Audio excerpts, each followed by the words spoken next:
Une disparition mystérieuse.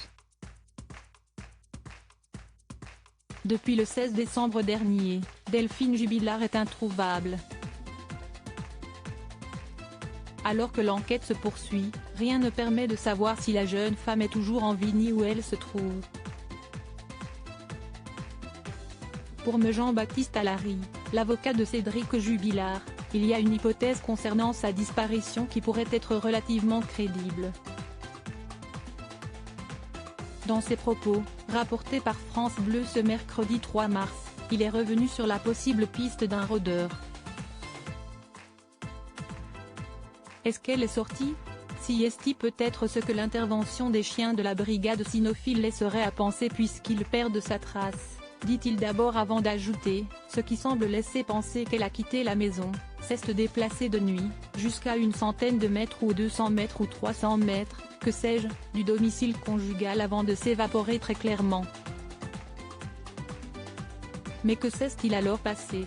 Pour Jean-Baptiste Allary, on peut imaginer qu'à cet endroit, dans un carrefour, elle est montée, de gré ou de force, dans un véhicule, ce qui justifierait la perte de traces olfactives de la part des chiens de la gendarmerie. Une piste mise en avant à de nombreuses reprises et qui, selon les propos de l'avocat, serait plausible. Lors de cette même interview, Jean-Baptiste Allary est revenu sur les comparaisons faites entre Cédric Jubilard et Jonathan Daval, qui avait d'abord joué le mari meurtri avant d'avouer être à l'origine du meurtre d'Alexia Daval, sa femme. C'était confortable moralement de se dire, lui, il ne nous ressemble pas parce qu'on a envie de le mettre en cause, on a envie que ce soit lui.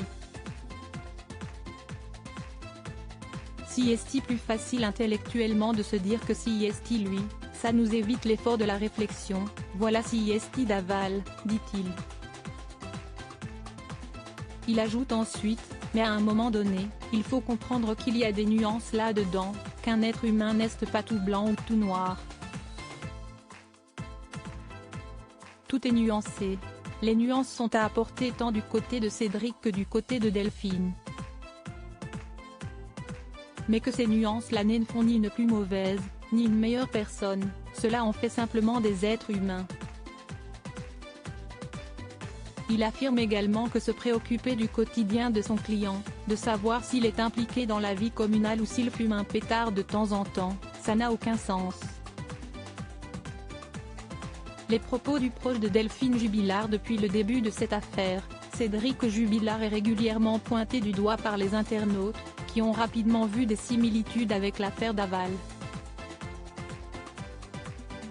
Pour un proche de la jeune femme qui a souhaité garder l'anonymat et dont les propos ont été rapportés par France Bleu, le père de famille n'était pas d'une grande aide. En effet, il indique que la situation à la maison devenait invivable pour elle, lui ne voulait pas quitter le domicile et la laisser. Elle voulait demander la garde exclusive de ses enfants et prévoyait sa séparation pour après les fêtes pour ne pas les chambouler. Elle allait être hébergée chez une collègue de travail en attendant de se trouver quelque chose d'autre et de vendre la maison.